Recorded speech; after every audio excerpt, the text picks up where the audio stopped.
বাড়িতে যারা বাগান চর্চা করেন তাদের কাছে বনসাই একটি পরিচিত শব্দ।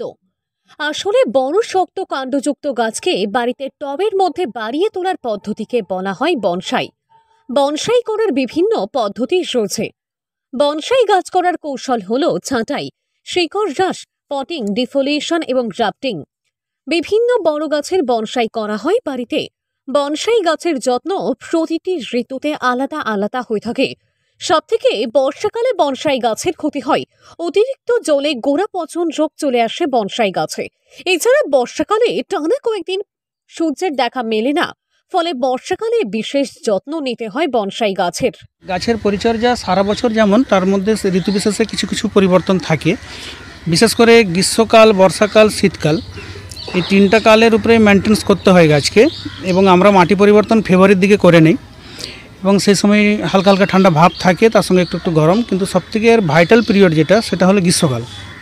পাঁশকুড়া পৌরসভার 12 নম্বর ওয়ার্ডের বাসিন্দা শেখ জাহাঙ্গীর বনসাই পদ্ধতিতে প্রায় 100টি প্রজাতির গাছ নতুনভাবে রক্ষণাবেক্ষণ করেছেন। তার বাগানে এ পর্যন্ত মোট 200টি বনসাই গাছ রয়েছে। বনসাইয়ের মাধ্যমে শুধু বাড়ির সৌন্দর্যের জন্য গাছ তৈরি না, এর মাধ্যমে বিভিন্ন লুপ্তপ্রায় গাছ সংরক্ষণও করা যায়। বিভিন্ন গাছের বনসাই করা যায়, তবে বনসাই হিসাবে সবথেকে পরিচিত বট ও অশ্বত্থ। তবে জাহাঙ্গীর বাবু শুধু অশ্বত্থ ও বট গাছ না, প্রায় 100টি প্রজাতির গাছ বনসাই করে সংরক্ষণ করছেন। বনসাই বর্ষাকালে কিভাবে রক্ষা করা যায় সে বিষয়ে শেখ জাহাঙ্গীর জানান, বর্ষাকালে অতিরিক্ত বৃষ্টির কারণে গাছে ফাঙ্গাস জন্মে, সেই দিকে খেয়াল রাখা প্রয়োজন। সহ্য করে না, যেমন শ্যাওড়া গাছ খুব বেশি রোদে সে থাকে না, তাহলে তাকে এমন অ্যাঙ্গেলে রাখতে হবে যেখানে ধরুন বেলা 11টার পর রোদ চলে যায়। যেমন আমার শ্যাওড়া গাছগুলো ওই ধারে রাখা হয়েছে, কারণ ওখানে সকালবেলা রোদটা লাগে, তারপর রোদটা চলে আসে, এটা একটা ব্যাপার। আবার বর্ষাকালের ক্ষেত্রে যেমন ধরুন অ্যাডেনিয়াম বা মরুগোলাপ, ওখানে যে মরুগোলাপ বা অ্যাডেনিয়াম আছে, ওরা প্রবল বর্ষণ সহ্য করলেই বা জেট প্লান্ট, এরা কিন্তু মারা যাবে।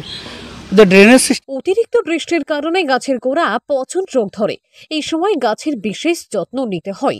এছাড়াও বাগানের ড্রেন ব্যবস্থা উন্নত রাখতে হবে যাতে জল না জমে যায়। এছাড়া সারা বছর যেভাবে পরিচর্যা হয় সেই পরিচর্যা চলবে। বনসাই একটি শিল্প মাধ্যম, যার দ্বারা শক্ত কাণ্ডযুক্ত গাছকে টবে বা অন্য পাত্রে লাগানো যায়। বনসাইয়ের বিভিন্ন কৌশল আছে। বনসাই পদ্ধতিতে বিলুপ্তপ্রায় গাছের সংরক্ষণ সহজেই করা যায়। লুপ্তপ্রায় কোনো গাছকে বনসাইয়ের মাধ্যমে দীর্ঘদিন সংরক্ষণ করা যায়।